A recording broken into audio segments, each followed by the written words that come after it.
Hey tout le monde, j'espère que vous allez bien. On se retrouve aujourd'hui dans la toute première vidéo de la série Back to School. J'espère que ce genre de vidéo va vous plaire. N'hésitez pas à me dire en commentaire d'avance si cette vidéo vous aura aidé. Et voilà, je vous laisse tout de suite avec la vidéo, donc c'est parti. Alors il faut savoir que ça fait un peu plus de 3 ans que je ne vais plus à l'école, mais j'adore aller m'acheter des fournitures scolaires, notamment pour planifier mes vidéos, etc. etc. Et dans cette vidéo, je vais vous parler de l'organisation que j'ai, que j'avais aussi à l'école justement, et vous donner quelques conseils qui pourront vous aider. J'espère que ça va vous plaire. Alors, la première chose que je trouve très importante pour l'organisation, c'est un agenda ou un bullet journal. J'avais acheté celui-ci à Action, donc j'en ai déjà testé plusieurs. Je vous avoue que celui-ci, c'est pas celui qui est le plus intéressant, parce qu'en fait j'en avais acheté un juste avant, je crois que c'était à Nature et Découverte, et en fait on avait le planning au mois et ensuite derrière on avait ce genre de choses, déjà toutes prêtes, où en fait vous aviez les semaines qui étaient déjà prêtes. Là en fait vous avez tous les mois à la suite et ensuite seulement c'est vous qui faites votre organisation. Je le trouve un peu moins intéressant, mais voilà, je trouve que ça peut toujours être utile. Au niveau des agendas, je sais qu'à Action, ils en font des très bien et pas très chers. Vous avez aussi Emma qui fait des agendas pas très chers, voilà, qui peuvent être intéressants. Moi, ce que j'aime bien dans les agendas, c'est quand c'est avec des spirales. Je trouve ça beaucoup plus intéressant parce que voilà, pour tourner les pages, c'est beaucoup plus simple. Je pense à aller à Action m'acheter mon agenda justement pour cette année, puisque je pense que je ne l'utiliserai pas. Donc voilà. Ensuite vous avez aussi Monsieur Wonderful qui fait des agendas très bien. Après c'est un autre budget, ça il faut le savoir. Vous pouvez aussi en trouver à Carrefour, Auchan, etc. Mais voilà, pour moi l'agenda c'est la base. Donc soit vous prenez au jour, moi j'aime bien en avoir deux. Un où je peux voir chaque jour, comme ça en fait je fais mes to-do list sur mon agenda. Et un que j'ai pour la semaine où je vois un peu les vidéos de planifier, les événements, etc. etc.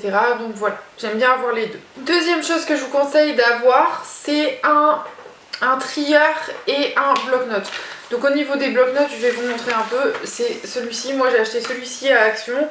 Ce qui est bien, c'est que les pages, vous les enlevez vous-même. Donc en fait, ce que je faisais moi quand j'allais à l'école, c'est que j'avais mon trieur que je laissais chez moi et je prenais des feuilles comme ça, enfin des bloc-notes comme ça, et en fait chaque fois que la leçon était terminée, je l'enlevais et je le rajoutais dans mon trieur. Donc vous allez vous retrouver avec différents cours, mais voilà, ça peut être une manière de fonctionner. Après, si vous préférez des cahiers, utilisez des cahiers. Si vous préférez l'ordi et que vous pouvez utiliser l'ordinateur, n'hésitez pas aussi. Mais voilà, pour moi c'était quelque chose que je trouvais très important d'avoir dans votre trieur, ou alors si vous préférez votre classeur, faites un intercalaire par matière, comme ça au moins vous savez que tout ça c'est tel cours, tout ça c'est tel cours.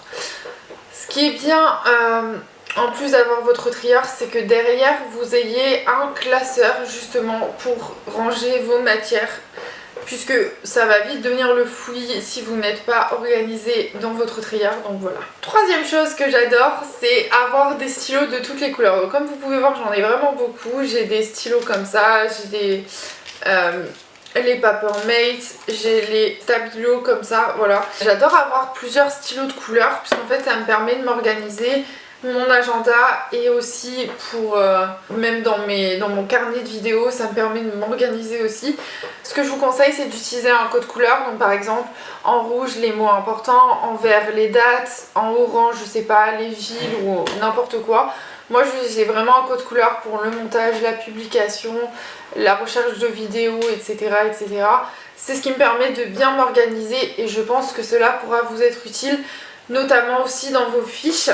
Donc ça c'est mon quatrième point, c'est de faire des fiches. Ce que je vous conseille, c'est genre dès que vous rentrez de l'école le soir, c'est de commencer vos fiches, parce que comme ça au moins vous savez ce qui est le plus important à retenir, qu'est-ce qu'il faut vraiment retenir dans votre leçon.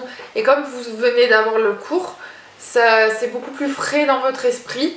Donc il y a deux méthodes, soit vous utilisez des fiches Bristol petites là, ou alors vous prenez un classeur et dans votre classeur vous utilisez des feuilles comme ceci pour avoir vos fiches. Au niveau des classeurs, vous pouvez en trouver des vraiment jolis à Emma. Je pense qu'à Action, vous pouvez en trouver aussi et limite vous le décorez vous. Mais voilà, ça peut être une bonne idée. Et je trouve que quand on fait des fiches pour les épreuves, donc brevet, bac ou épreuves de fin d'année ou de fin de semestre, je trouve que c'est beaucoup plus simple que de vous retaper tout le cours. C'est que sur votre fiche, vous avez vraiment l'essentiel, ce que vous devez apprendre, ce que vous devez connaître. Cinquième conseil que je peux vous donner, c'est de préparer votre sac et vos affaires la veille. Donc vraiment la veille, vous préparez tous vos vêtements, tout ce que vous voulez mettre le lendemain. Vous préparez tout votre maquillage. Moi, j'ai ces petits box de chez Ikea pour ranger le maquillage que j'utilise quand je me maquille. Et au moins comme ça, j'ai tout directement. N'hésitez pas aussi à préparer votre make-up, votre sac de cours ou votre sac de travail, si vous avez une tenue par exemple pour aller au travail ou quoi. Voilà, vraiment tout préparer la veille, comme ça le matin vous n'avez pas à penser à ça, tout est déjà prêt et c'est beaucoup plus simple. Et dernier conseil, n'hésitez pas à relire votre cours pour le lendemain. Si par exemple vous avez histoire aujourd'hui et que le lendemain vous avez histoire, n'hésitez pas à relire ce cours là le soir et même le matin avant d'aller en cours, comme ça au moins vous savez ce que vous avez appris le jour d'avant, c'est reste frais dans votre mémoire. C'est pareil pour tous les, que ce soit à la fac ou quoi, au moins ça vous évite d'arriver et d'être un peu perdu. Moi j'ai toujours fait comme ça a toujours fonctionné. Voilà tout le monde, cette vidéo est terminée, j'espère qu'elle vous plaira, j'espère qu'elle pourra vous aider dans cette année. N'hésitez pas à me dire en commentaire si vous appliquez certains de ces conseils. Si vous avez d'autres conseils, n'hésitez pas aussi à les partager. Je pense que ça peut aider pas mal de monde. En tout cas, moi je vous fais des gros bisous et je vous retrouve vendredi prochain pour une prochaine vidéo. Bye bye.